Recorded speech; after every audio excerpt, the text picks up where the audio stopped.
All right, I'm in another section of this house over in Burlington, same house still.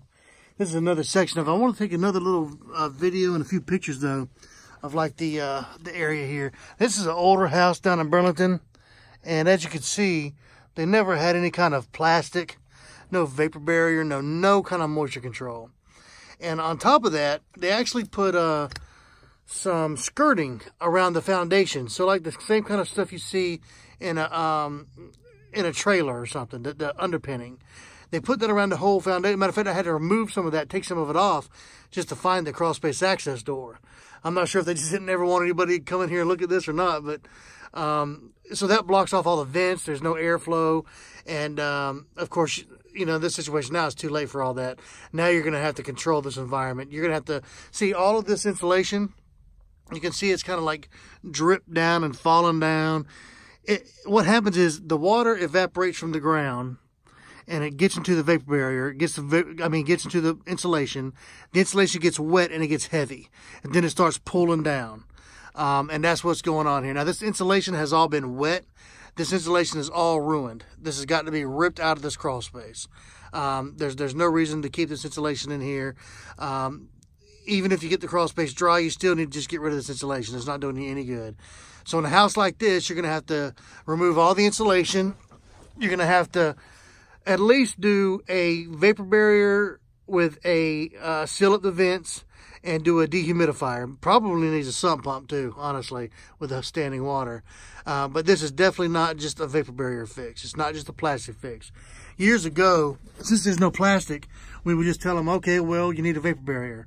And I think vapor barriers have been overprescribed. This house obviously needs a lot more than that.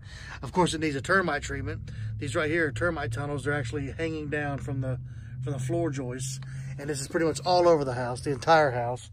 But also, it's going to need the moisture control, and it's also going to need a good contractor to come out here and evaluate this wood, because not just the termite damage, but water damages this wood. This wood's all turned very dark, and so that's a wood-destroying fungus has gotten into this wood, and it weakens it. We call it brown rot, commonly brown rot.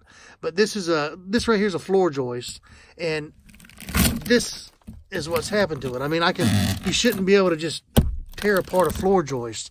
I could literally rip this entire floor joist down.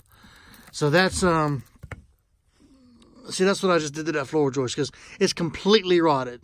All this flooring is completely rotted. See all the growth, all the weird mold and fungus and stuff everywhere? This house has got to have a serious construction done to it. And not just sistering the joists. You're going to have to replace the entire floor system, it looks like.